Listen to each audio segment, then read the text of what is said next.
Cinématique, exemple 1. Écoute, j'en ai fait un facile. J'ai placé un cycliste intrépide, disons ça comme ça, qui s'aventure sur une route, disons, droite, là, et puis un orignal, ou en tout cas un animal quelconque, qui sort du bois et qui est immobile après ça. Donc, le cycliste le voit, et au moment où il voit l'orignal immobile devant lui, il y a seulement 30 mètres qui séparent le cycliste de l'orignal. Le cycliste a déjà une vitesse de 15 mètres par seconde lorsque le problème commence et on sait que les freins sur le vélo peuvent générer une accélération, mais cette fois-ci, c'est une décélération maximum de 3,8 au Canada, 3,8 mètres par seconde carré. Et on se demande, est-ce qu'il va y avoir une collision? Est-ce qu'il va y avoir des blessures? Est-ce qu'il va y avoir du sang? Et on prend pour acquis que l'orignal est un peu nono là, et qu'il bouge pas malgré le danger imminent du cycliste pour garder les choses simples. La question qu'il faut se poser, c'est est-ce que le cycliste a le temps, oui ou non, d'arrêter son vélo sur une distance de 30 mètres. C'est un problème classique qui nous fait utiliser les équations de la cinématique et réfléchir. Il y a une donnée cachée.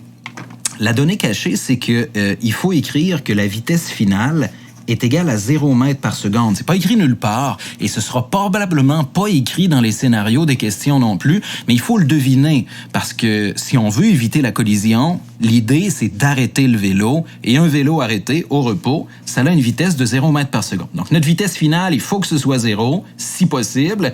La vitesse initiale, on nous la donne. L'accélération, qui est en fait une décélération, c'est 3,8. On dit max, là, mais c'est sûr que le cycliste va essayer de freiner le plus vite possible. Il veut pas mourir, puis il veut sûrement pas entrer en collision avec un orignal féroce.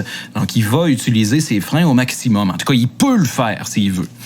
Maintenant, on doit choisir un système d'axe. Ça, c'est d'une importance capitale. Vous pouvez faire ce choix-là du sens que vous voulez. C'est-à-dire qu'on peut choisir un système d'axe positif vers la gauche. On peut choisir un système d'axe positif vers la droite.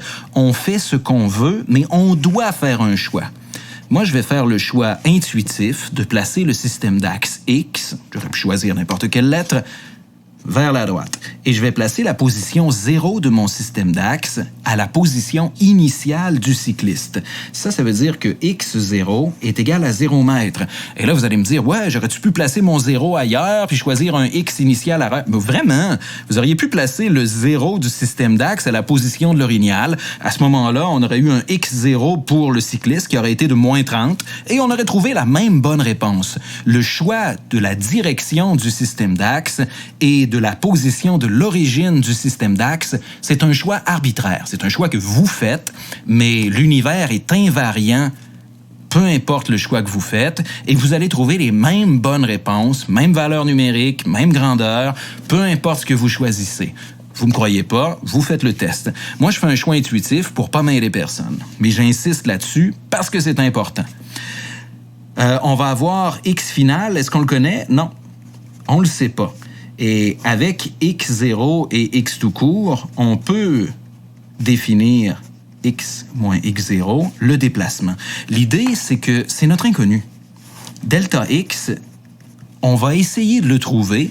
Et si on trouve un delta x, compte tenu de l'accélération qu'on nous donne, la vitesse initiale, la vitesse finale, qui est plus petit que 30 mètres, on va dire, oh, OK, cool, il n'y a pas de collision parce que le cycliste est capable d'arrêter le vélo avant le 30 mètres, la position de l'orignal. Si on trouve un delta X qu'on ne connaît pas, qui est plus grand que 30 mètres compte tenu des paramètres qu'on a, ah ben là, il y a collision. Et on pourrait même trouver à quelle vitesse il va y avoir collision avec l'orignal en posant X final égale 30 mètres et en cherchant la vitesse finale qui sera pas 0 s'il y a effectivement collision.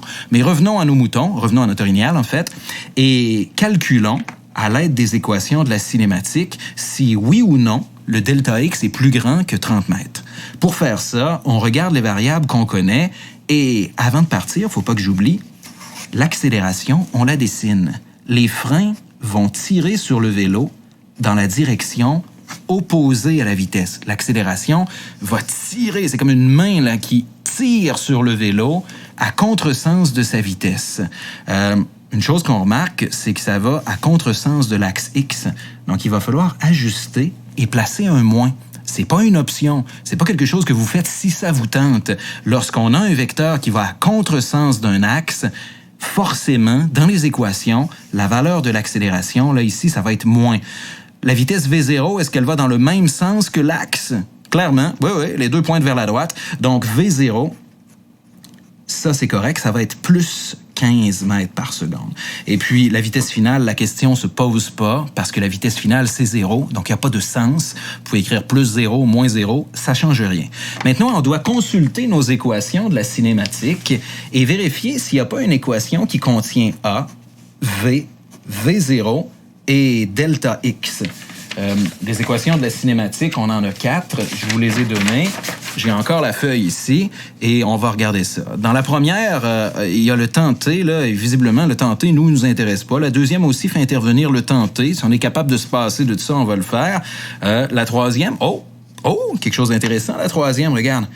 V finale, nous, c'est 0, on la connaît. V initiale, on le connaît aussi. 2, ça va, c'est ce que c'est. L'accélération, on l'a. Et delta X, c'est notre inconnu. Donc, le choix de l'équation, idéalement, ce serait la troisième.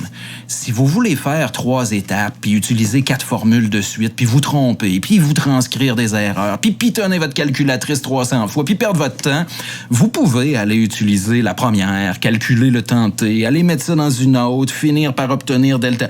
Beau taponnage. Si vous avez du temps à perdre, faites-le. Vous allez trouver la même bonne réponse si vous ne faites pas d'erreur de calcul. Mais si on choisit une équation qui possède seulement les valeurs connues et la valeur inconnue, on peut isoler notre delta X tout de suite et trouver la réponse. Faisons-le. On va avoir delta X est égal à vitesse finale au carré moins vitesse initiale au carré divisé par 2A. Maintenant, remplaçons les variables par les valeurs numériques. Notre delta X, ça va être V carré. Donc ça, c'est 0 au carré. C'est clairement 0. Moins la vitesse initiale au carré, ça c'est 15. Donc 15 fois 15, divisé par 2 fois notre accélération. Et notre accélération, attention, c'est moins 3,8 parce qu'on est à contresens. Normalement, ça devrait nous donner du négatif en haut divisé par du négatif en bas, et on devrait trouver un delta X qui est positif parce que le vélo part d'ici et se dirige vers la droite dans le même sens que l'axe X. Donc, c'est cohérent et on s'attend à avoir un delta X positif. J'ai pas de calculatrice à portée de main, je vais utiliser mon téléphone. Là, je vais simplifier tout ça. On va avoir, en enlevant les moins en haut et en bas, 15 au carré divisé par 2 fois 3,8 en dessous de la barre de division. Je vais essayer de le faire. Vous pouvez le faire vous aussi si vous avez la calculatrice. C'est excitant. On se demande clairement si le cycliste va frapper ou pas. Ouvrir parenthèse, l'orignal, 2 fois 3,8, fermer parenthèse, égale... Oh! C'est juste, 29,61 à peu près, mètres. J'espère que je n'ai pas fait d'erreur de calcul, là, mais ça a bien du bon sens.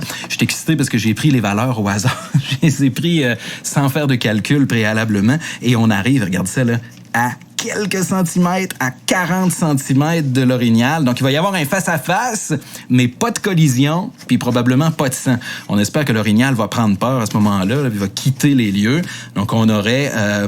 un cycliste là, qui est en bonne santé, un orignal qui est sain et sauf, et je suppose que le cycliste, à ce moment-là, il va être arrêté juste ici, là, et il va probablement virer de bord et puis s'en aller. Donc, la réponse à notre question, ce serait non, il n'y a pas de collision, tout va bien, parce que le cycliste arrête son vélo sur 29,6 mètres, à 40 cm, à 39 cm, en fait, de l'orignal, et aucune collision. Alors voilà pour l'exemple 1. J'arrête ici. Je vais faire une autre vidéo avec un exemple de chute libre typique aussi, où on vous demande la hauteur maximum, là, etc.